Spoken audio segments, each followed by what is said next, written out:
اعوذ باللہ من الشیطان الرجیم بسم اللہ الرحمن الرحیم زما عزت مندو مسلمانان وروڼو انشاءالله مونږ به د قیدې کورس چې کوم دی هغه به شروع کوو هفته کې به انشاءالله 2 ورځې دا درس کوو تاسو ټول مسلمانانو ته زما درخواست دی انشاءالله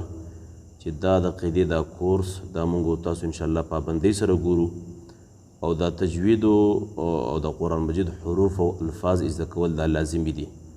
او د دې ثبوت په قرآن مجید سره شته الله رب العالمین فرمای الذين آتیناهم الكتاب یتلونه حق تلاوته او بل ذکر رب العالمین فرمای ورتل القرآن ترتیلا او حدیث کې جناب نبی کریم صلی الله علیه وسلم فرمای اقرأوا القرآن بلحون العرب واصواتها نو امام جزیر رحمت الله علیه فرمای والاخذ بالتجوید ختم اللازم من لم يجود القرآن آثم نو د قرآن مجید حروف زده کول دا لازم دي نو اکثر داسې چې مونږ د قرآن مجید تلاوت کو الفاظ داسې چې حروف داسې ادا کو چې هغې سره معنی بدلیږي نو کم از کم انشاءالله مونږ تاسو دا درس د صحیح طریقې سره مونږ تاسو واورو انشاءالله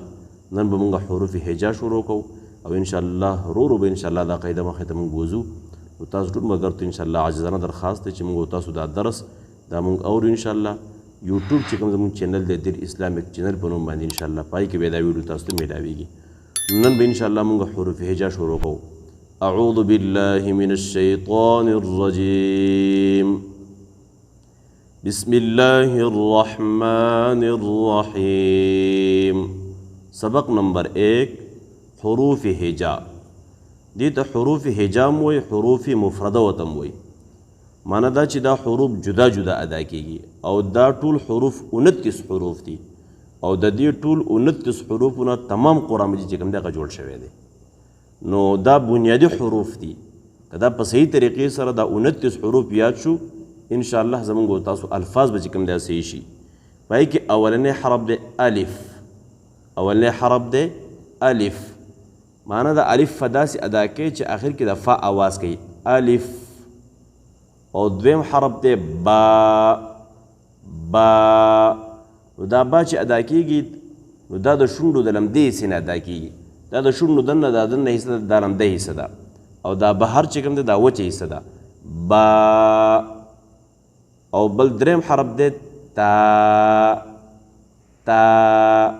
عام طور باندې بعضې خلک وایي تا غلط وایي نو تا چې کوم دی دا ادا کېږي د ژبې د سر او د بره مخامخ غاښونو چې کوم صنایع علیا ورته وایي مخامخ 2 غاښونه دي د هغه د ویښونو چې کوم دی دا تا ادا کېږي تا او څلورم حرف چې کوم دی هغه دی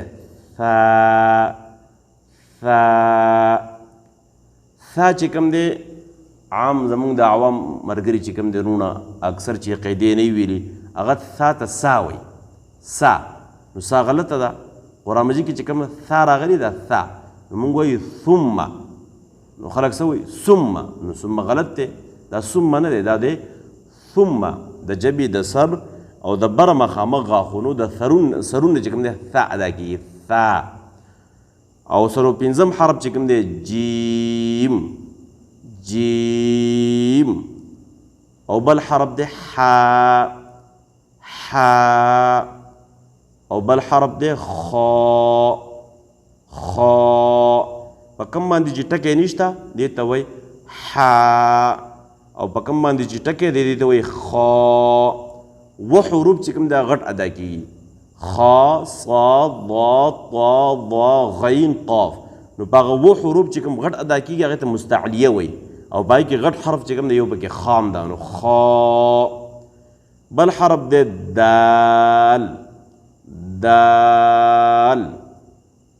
ذال بعضې خلک وایي زال غلط دی ذال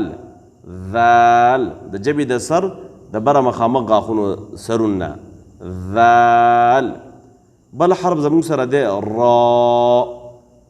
را زا 3 حروف داسې دي چې پای کې هغې ته حروف صفیریه وایي پای کې د شپېلې آواز یو د هغې نه دی صاد بل د هغې نه دی زا بل د هغې نه دی سین نو دې حرف ته ویل کېږي زا جوخ به وایي زا سین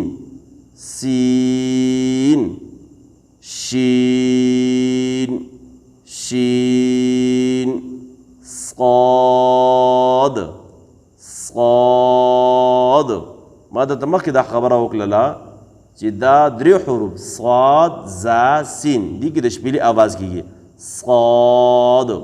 صراط الذین صراط الذین او بل د ضاد دا ضاد مخرج چې کوم دی دا حرف چې کوم دی دا مشکل حرف دی دا د کوم ځای نه ادا کېږي نو چاهي که دا یو سړی د خی سیټ نه ادا کوي د جامې د خی سیټ نه هم صحیح ده که د ګس سیټ نه ادا کوي هم صحیح ده بعض ټیم کې وایي زواد غلط دی بعضې وایي دواد دواد هم غلط دی بیا کم از کم چې دواړو بس کې ادا شي ضاد ضاد بس دا حروف انشاءالله دا وویلی شو باقي حروف به چې انشاءالله آینده درس کې به انشاءالله موږ دا وایو نو صحیح طریقې سره موږ دا یاد کو دوباره یو کرته به وایم